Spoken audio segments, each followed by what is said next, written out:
Welcome back. আজকে আমরা বানাতে চলেছি আমাদের গ্রামের রেসিপি মাছ চকুটা।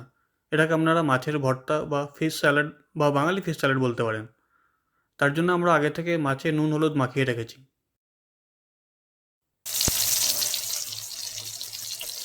তেল গরম হলে মাছগুলোকে আস্তে আস্তে ছেড়ে দিয়ে কড়া করে ভেজে নিতে হবে।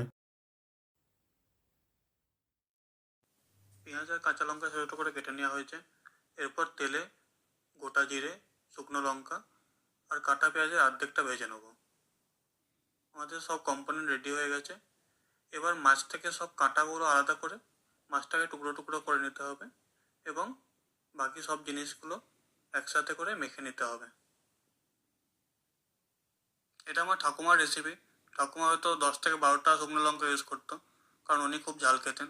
কিন্তু আমরা অত ঝাল খাই না বলে একটাই শুকনো লঙ্কা ইউজ করেছি। সব মাখা হয়ে গেলে ওপর থেকে ধনের পাতা ছড়িয়ে দিয়ে আর ওপর থেকে একটু লেবুর রস নিকড়ে দিয়ে ব্যাস রেডি আমাদের মাছের চকুটা। এটি একটি গ্রামের রেসিপি, আমাদের শহরের বার্গার পিৎজার থেকে অনেক সুস্বাদু। গরম ভাতের সাথে ডাল, আলু চোখা আর এই মাছের ভর্তা খেয়ে দেখবেন, অবশ্যই ভালো লাগবে। নর্মাল মাছের ঝোল তো সবাই খেয়েছেন, কিন্তু এই রেসিপিটা একবার ট্রাই করে দেখবেন। এটি খুবই সুস্বাদু এবং কমফোর্টিং।